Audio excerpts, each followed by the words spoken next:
Welcome back to Heal with Ty and Kara. Today, let's see, we are November 1st, 2025, and it's this October. I feel like we had some really cool shifts in energy, and it was a beautiful experience with how many bright moons we've had. It's been beautiful nights. In today's message, we got quite a bit we want to go over, especially in the realm of Hades and Persephone, and we're going to go ahead and continue with that. And as we jump in, though, I just wanted to express, like, lately in my life, how grateful I am and how amazing that I feel like our relationship has gotten, Kara and I, and it's been because we've been willing to do some of the work that we've been trying to put on this podcast, and we're passionate about this work because of how much it's helped us. And so we hope that in any small way these messages help you, and again, coming from this underworld realm, with learning of Hades and his character, and then learning of Persephone and her character. This has been kind of a fun journey for me because I didn't know much of any of that before, Kara was writing this book, and now she's done all kinds of studying and gathered a bunch of information, and it's just been cool to see what she's come up with. I'm going to let her kind of introduce the topic today, and then I will have some thoughts after, she gets started. But I'll turn the time over to Kara. Thanks, my love. So I agree with Ty. Like, the shift in energy this month has just been so beautiful and peaceful and aligned, and just the joy we felt has just been amazing, and the peace and the safety. And it's because we have been able to do this inner work, but also show up for each other, and allow each other healing, allow each other protection, and allow each other truth, right? And show up for each other in unconditional love and support for one another, and aligned vision, and it's just been amazing. And what I wanted to talk about today was the black mirror. And so in shaman work, the history of these tribal people, that have been in tune with spirit and with God and with these healing energies, they are called to serve as the healers of their tribes, the shamans, and they receive messages, from spirit and inspiration on how to heal and transmute for the people in their tribe, right? And one of the tools they used to use was a black mirror, which is the stone of obsidian. Now, obsidian comes from a volcano. It's a mixture of fire and water and earth, and it creates this black, shiny glass that is extremely dense and hard, but also able to be malleable. So it was used in tools a lot, and it was easy to polish. And so that was one of the earliest forms of a mirror. And now when we're taking a look here at the story of Hades and Persephone, Persephone has now entered the underworld. And she is in Hades' realm. And Hades is the divine masculine. He is protection. He is safety. And in his realm, it is a realm of stone and earth and fire. And he uses this tool of this black obsidian. I want you to picture it almost like a table. It's round. It's a table that she can look in and it can like, the energy can be very fluid. So at first glance, it can be hard, like a hard stone, and then it goes to fluidity.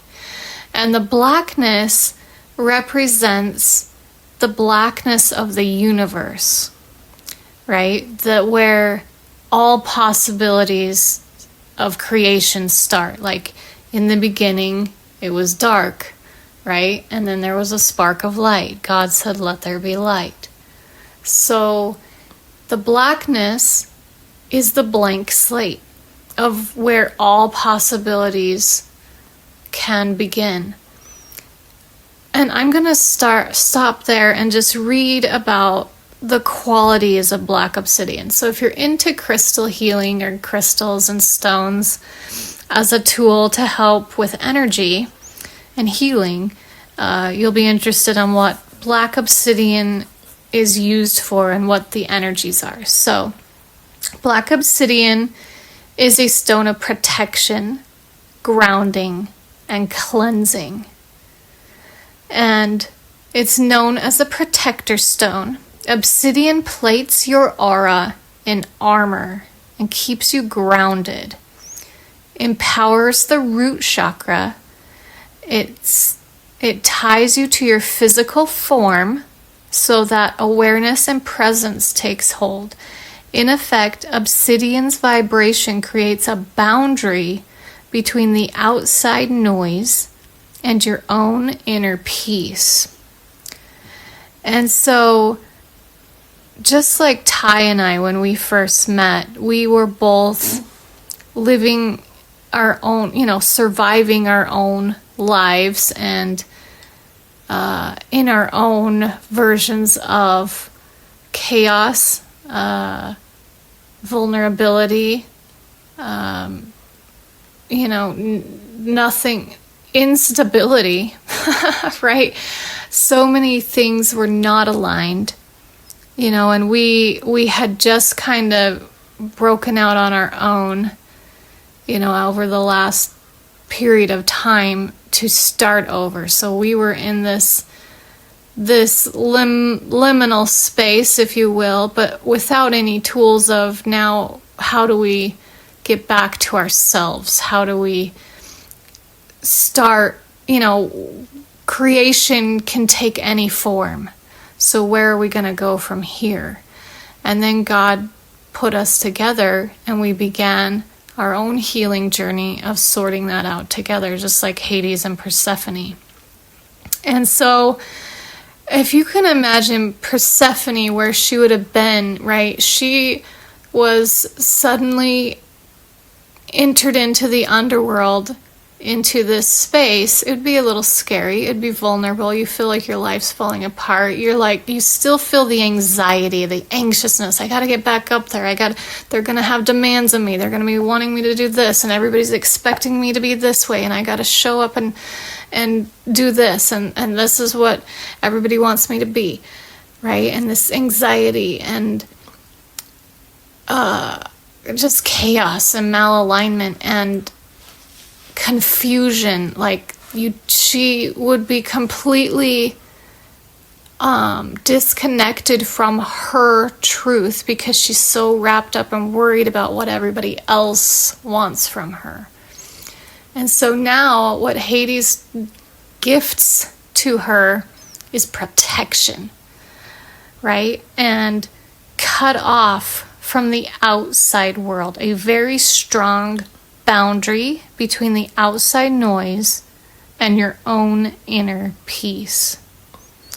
And so I want you to think of your body as your home for your spirit, right? Your infinite intelligence, your infinite soul. So thinking of your body as the home for your soul, it says, set this mysterious stone near doorways, entries, and in high traffic areas of your home. So think of that as your body and how people have access to you. Obsidian's power guards your home, your vessel, in places where doors open to the outside. Any negative energies brought into the home through the front door will not escape Obsidian's magnetism. So Obsidian is that strong boundary. And this is what Hades' whole realm is, the divine masculine. It says, I'm going to put up a boundary, your mind, your perspective, your physical body, where people have access to you. Any way people have access to you, manipulations, right? I'm putting up this firm boundary. They do not have entry. They do not have access. And now you are in a safe place where you can settle down, you can be at peace, you can be protected, and you can come back to the truth of yourself, where that mirror comes into play. So you are seeing yourself in that black obsidian mirror, and your truth can come back into light. One more thing here. The reflective crystal is believed to act as a shield against negativity, promoting inner strength and clarity, making it an excellent companion for those seeking to stay balanced and protected. Okay, so yeah, we covered all that.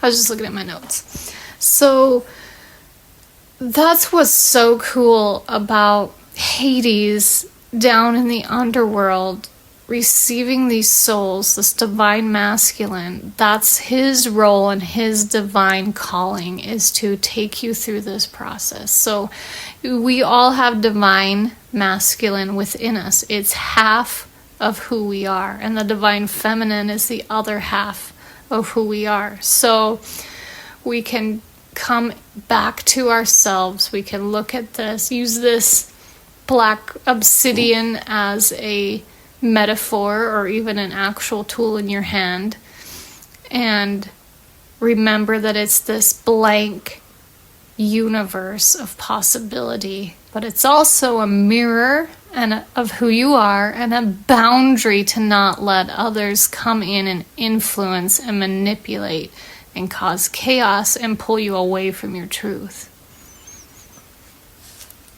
Very good, yeah. And I agree that this obsidian, blank slate, right, gives us a chance to kind of look within ourselves again and see, okay, what are some shifts that I need to make? So if I'm Persephone and I'm asking myself this question, like, what shifts do I need to make for my life? She's obviously going through quite a bit of codependency with having to fulfill everybody's needs in the outer world, and to be all that she was to everybody. That was her constant anxiety, is how do I hold this up and still have room for me? And there wasn't any room for her, right? So that's what's staring her back in the face, is there's no room for you. So I love that.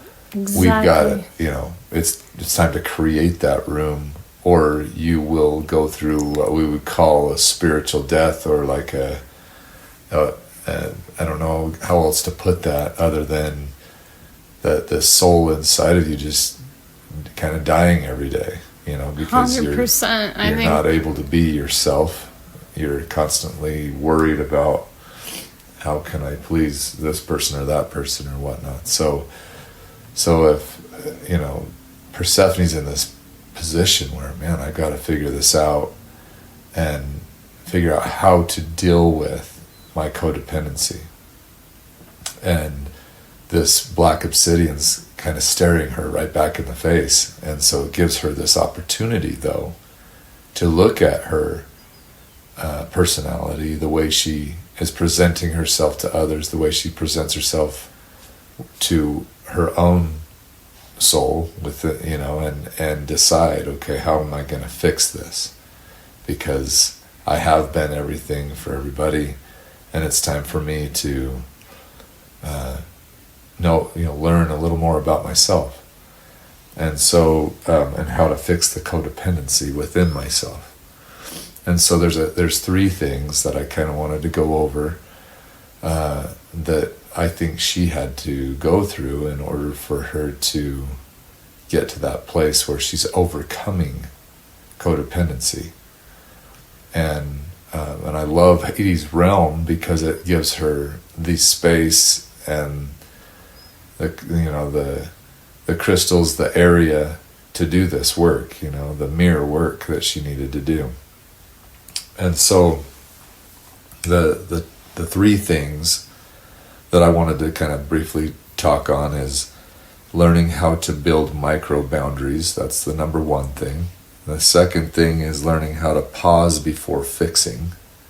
And the third thing is reconnecting with your own needs. And so here she is needing to do those three things. She's got to learn how to set some micro boundaries, so she can gain a little confidence in herself. Learn how to pause before she just fixes things, allowing others a chance to fix things for themselves, and then reconnecting with her own needs. And that's probably something that was highly neglected when she entered Hades' realm. So now let's take the first one, and maybe you could speak to this as well. We could kind of banter back and forth on each of these. But so to build micro boundaries means what to you?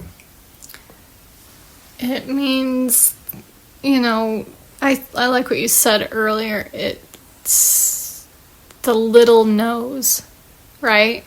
When we're kind of caught up in that people-pleasing mode, or in relationships that are manipulative, we just tend to say yes all the time and bend to their will to keep the peace, right? We're sacrificing our needs and well-being to keep the peace, which provides some sense of safety. But it's not safe at all. Your soul is being destroyed, right? Broken down little by little every day by their manipulations, their demands, their, projections. And so you have to find the strength within yourself to start detaching from that and saying the little no's, the small no's. Yeah, so like a brief example is like if you were on the phone with somebody, being able to say, hey, I'm going to talk on the phone for about 10 minutes, and then I'm going to say goodbye to this person, right? Sometimes we have a hard time, like, if it's family or if it's a close friend that we've had, to say, hey, I've got to go, or to shut down a conversation. But that's an example of codependency, is when we stay on the line, even though we've got to go pick the kids up or we got to go do something that we need, and we stay in this conversation because we're worried that the other person's going to be upset at us if we end the conversation early. So overcoming that would be setting your own time limit. I can talk for 10 minutes and that's all I can do, and I'm going to let them know I've got to go, and then I'm going to say goodbye. Right. 100%. And so that is how that's just an example of a micro boundary. Right. Or if somebody is constantly asking you to do stuff for them, you have to start saying, no, I'm busy, my schedule's full, I'm not able to do that. Right. Right. Little no's. Yeah. Perfect. All right. So number 2, and this one's, goes along the lines of the dreaded drama triangle versus the empowerment dynamic, right? So number 2 says pause before fixing. Yeah. So remember, if we're in our rescuer mode, then we're in the dreaded drama triangle because we're trying to rescue somebody out of something. Yeah, right? So what's the 3 for the drama? Rescuer, so victim, and persecutor. Persecutor. So the persecutor's persecuting the victim. The victim's complaining about it to the rescuer. The rescuer then goes to the persecutor and tries to resolve it, which then causes more chaos. Yeah. So and also completely keeps the victim powerless, right? That's why the victim's not doing anything for themselves. Right. So we're stuck in the dreaded drama triangle when those things happen. But if you can pause before fixing. Yeah, this used to be something I was guilty of all the time, because for many, many years I was stuck in that dreaded drama triangle without even knowing it or realizing it. I didn't know what that was. And also I was codependent upon, all these other people's, pleasing them, which also I didn't. If you would have said I was codependent, I would have been, no, I'm not. You know what I mean? I wouldn't have ever thought that, but I totally was. And so, I used to do that all the time. Like, my instinct, I'm also one of those people, probably because I'm always a rescuer and a fixer, people come to you, right, with their problems. And so your first instinct is to fix, to rescue. Well, sometimes people are just coming to you because they need a listener. They don't want you or need you to fix anything. They just need a listening ear. But my anxiety, my own, angst would be to immediately throw a solution at them, throw a fix at them, and just and then they'd get irritated because they just want me to listen, and I'm irritated because they're not frickin' doing anything for themselves, right? And then I'm a persecutor now because I'm like, for fuck's sakes, just go do this and take care of it, and don't come complaining to me. Right. Drama triangle. Right. So when you're thinking, okay, how do I overcome codependency when it comes to that urge to rescue? We all have it. We're human. We have urges to rescue our children. We have urges to rescue our spouses or partners. We have urges to rescue our parents. I mean, there's just quite a bit of urges to rescue, right? So what do we do with those urges so that we don't remain codependent? So when you feel the urge to rescue, or you feel like you need to smooth things over because somebody's angry, you're dealing with somebody's anger. So you're like, oh, it's my job now to smooth that over, right? Or take responsibility for somebody else's emotions. That's actually not helpful. The best thing we can do is completely pause for 5 or 10 minutes before you do or say anything. And if you can pause, give it some space, give that person some space, give the situation a little space. And then this will break that automatic pattern that we do, where we rescue. We give into that urge to rescue somebody. But this time we're not doing it. We're taking the 5 or 10 minutes. We're going to sit with it for a minute. And it allows you then to think of a healthier response, right?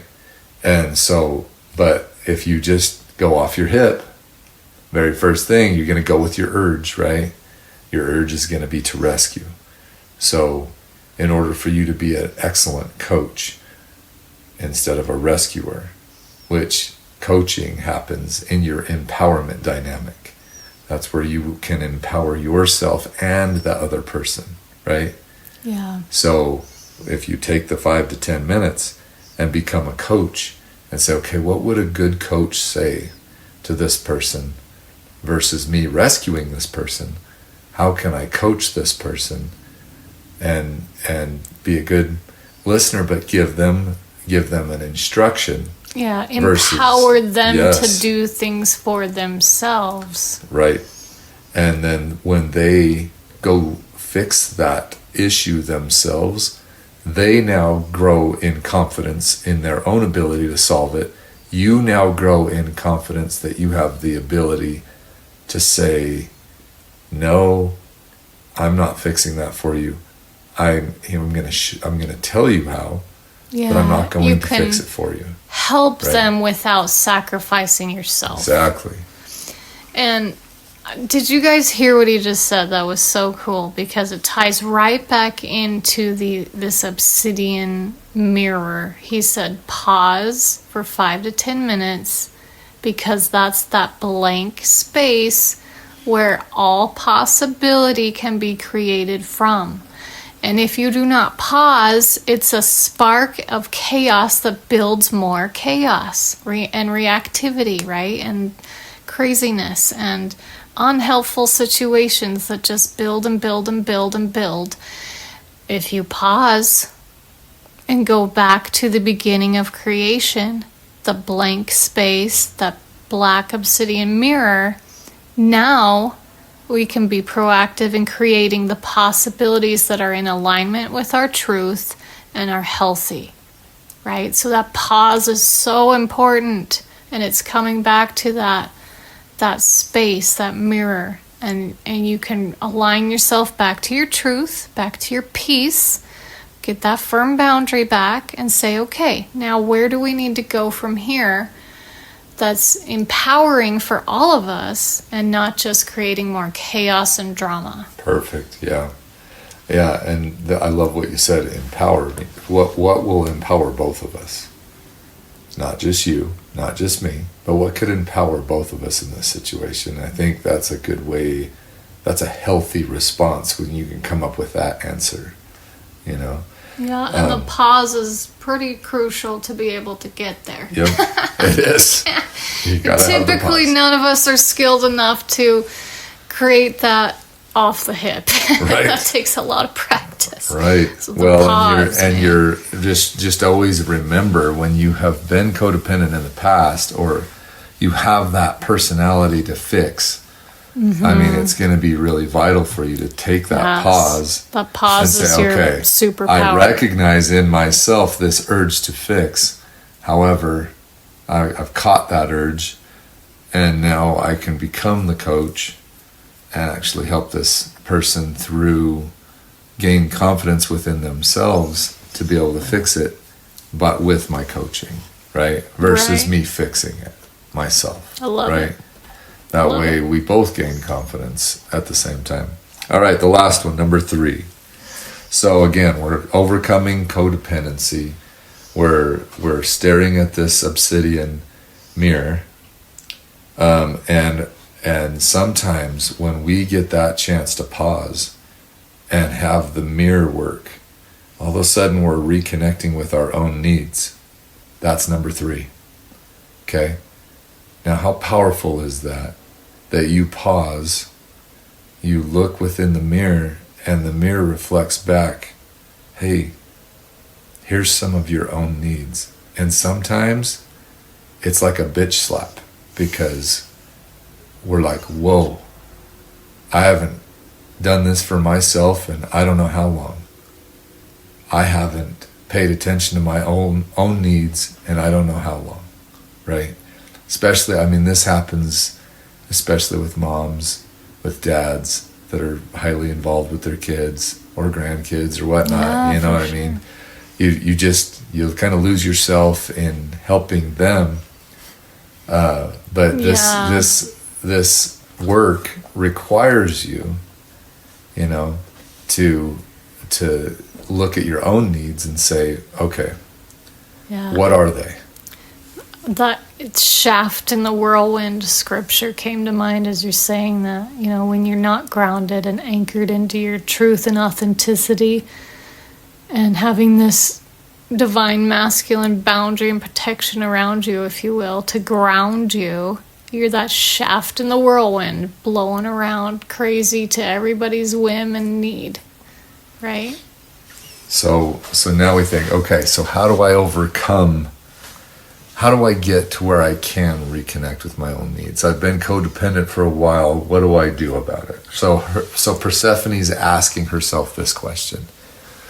What do I do? I'm getting this message from the obsidian mirror that I haven't reconnected with my own needs in a while. I've been fairly codependent. Now what do I do about it? So here's kind of the antidote to that. So hopefully this will be helpful for anybody that's listening out there. So each morning, take a minute to write down 3 things you need emotionally or physically that day. I love that. And that codependency will fade as you strengthen your self-connection and stop outsourcing your worth to others.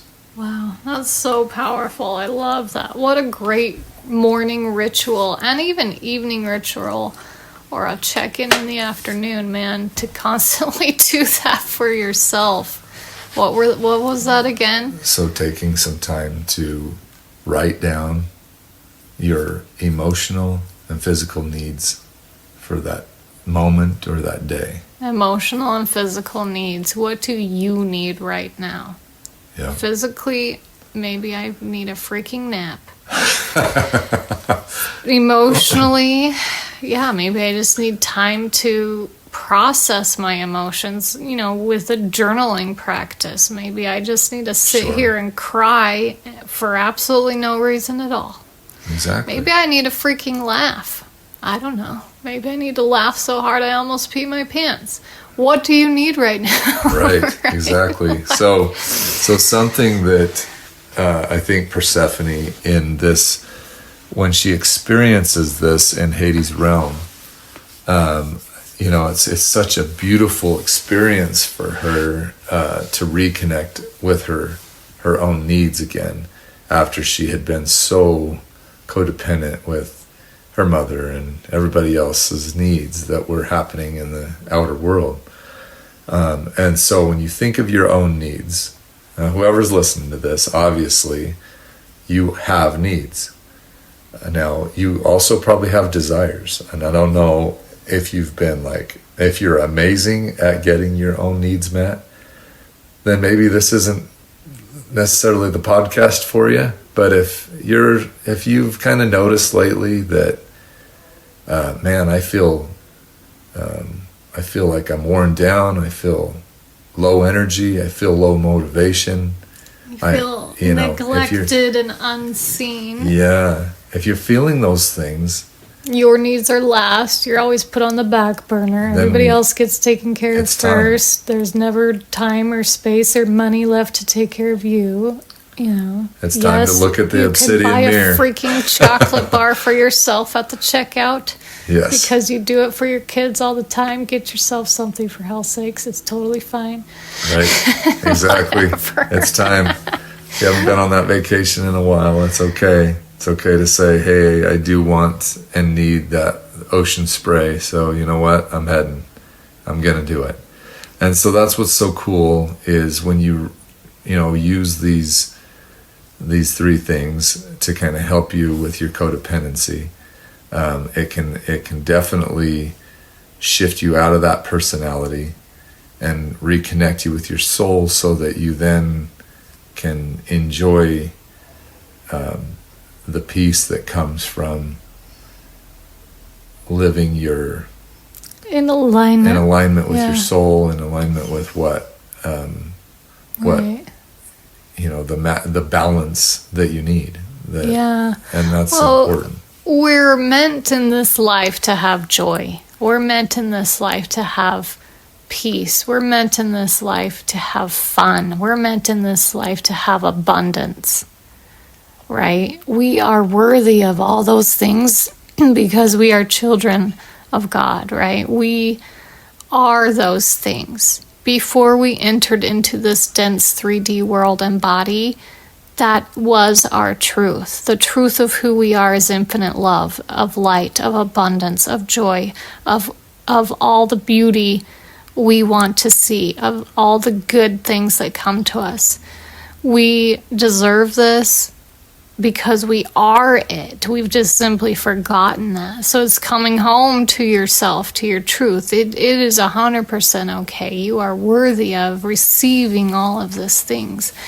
And that's what's so cool about the divine masculine and the divine feminine. The divine feminine receives. She gets back, right? The divine masculine gives, produces, and the protects, and the divine feminine receives and creates, right? And so you have to restore that balance in yourself of receiving the things that you need and desire for yourself. One of the things I came across on TikTok the other day was a young kid was talking about the black obsidian mirror in shamanism and relating that to how in this day and age we are all holding a black obsidian mirror in our hands every day, which is our cell phones.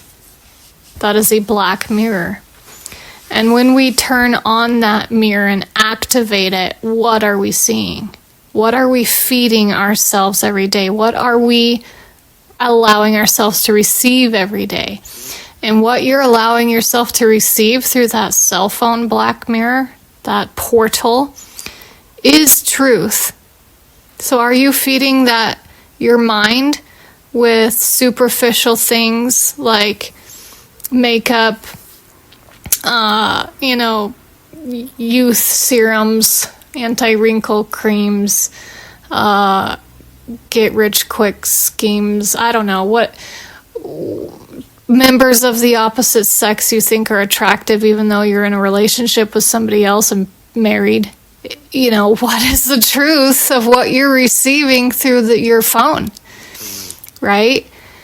And what is being reflected back to you? There's that saying, you are accumulation of the 5 people you spend the most time with every day. You're spending a lot of dang time on that phone, allowing other entities, other people, other perspective, right, into your mind and your sphere and your universe, your perception of reality every day. So it's like a reality check here. Are you curating that feed to education, inspiration, motivation, spiritual teachings, meditations, peace? What are you curating your phone, and what are you receiving every day?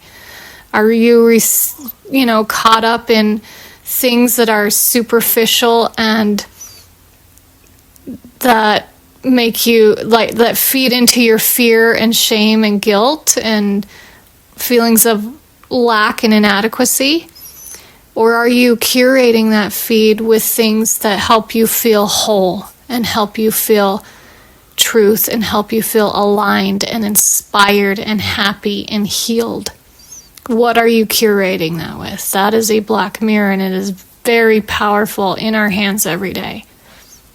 Yeah, and I would say, as just kind of a follow-up to that, sometimes you got to take a break from the obsidian, the stone, 100%. right? You got to take a break from the obsidian mirror and actually put some things into practice. So that's the thing is, like, the phone has definitely become something that all of us have at our hip pocket all the time.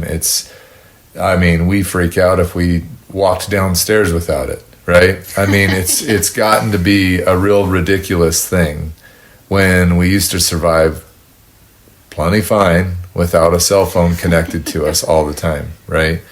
But it's become such a habit. We are creatures of habit, so that black obsidian is definitely something all of us. I'm guilty of it too. Where's my phone? I don't even have it to go to the bathroom with. What am I going to do? Right? So it's pretty sad.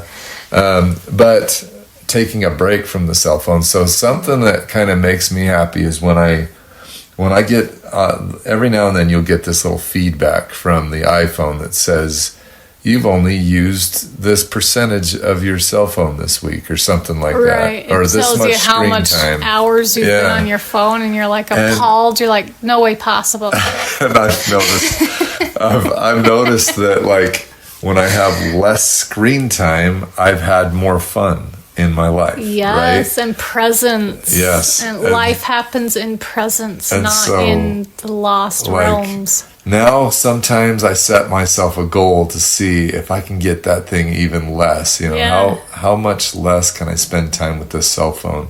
or less screen time, on the cell phone. And sometimes I'll just, use a video game to replace the screen time on the cell phone, which does not help because it's just screen time anyway. But anyway, so just trying to kind of get some distance from technology sometimes 100%. Is a good thing to kind of get back into balance. I know that's also something that it's a self-awareness practice. A social awareness practice as well, because like if we're the coolest thing that I experience with Kara is that when I come into a room and she's been on her phone, she'll put the phone down and she'll connect with me, right? Or if she comes into a room, I'll put the video game down and connect with her, or I'll put the cell phone down and connect with her. Sometimes we've got to recognize the importance of the soul that just entered into your realm and take a minute, pause, and enjoy that person, and connect with that person. And that feels really good when we do that for each other, when Absolutely. We pause and just look at each other in the eyes for a sec and maybe share a kiss or something or a hug.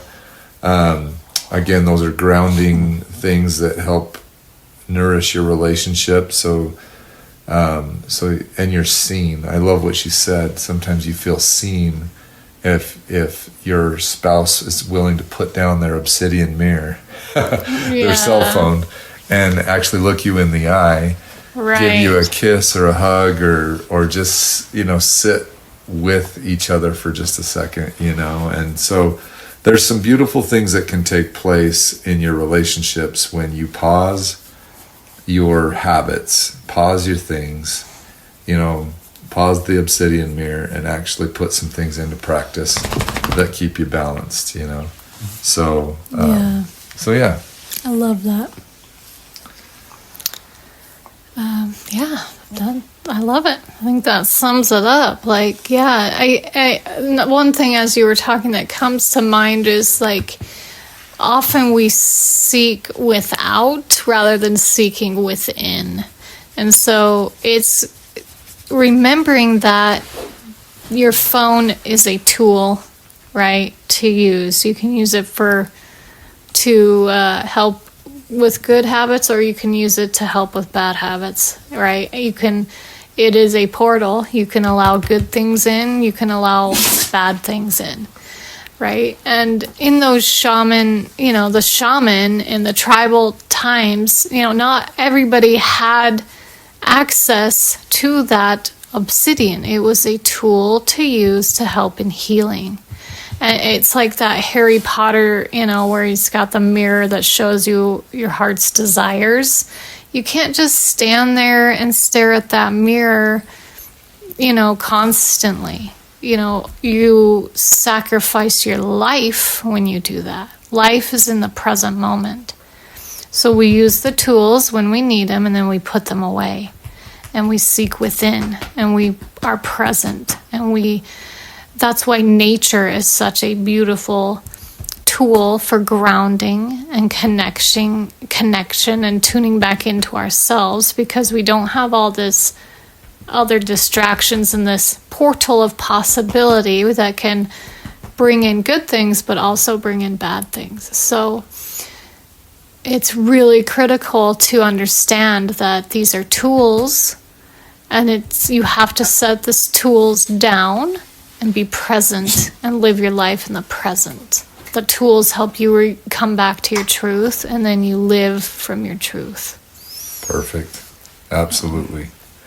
Well, we hope that you are finding value in our podcast. Please share with those that you feel like could benefit from this. We're trying to grow an audience and just connect. And if there's messages that you guys would like us to speak towards, please feel free to leave us comments, and we will respond to your comments. We're definitely open to learning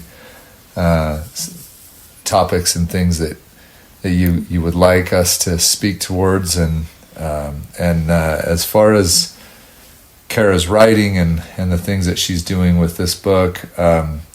It's kind of fun to get that feedback anyway from y'all. So Absolutely. We love it. Good, bad, ugly. Let us hear it. right. It's part of our growth process, so we love it. Thank you for being here. Thank you for listening, and we'll see you next time. What does it take to live a dream? To let it flow like a stream. In the depth of a soul lies a spark to the fire. Will we receive all we desire? Can we let it be wild and free? Can we let it coast till it means the most? Every secret garden has a key for you and me. We walk into a new home by the sea. We cherish every moment sacredly.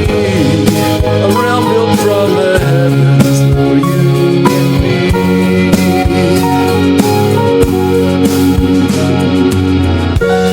We believe in a dream,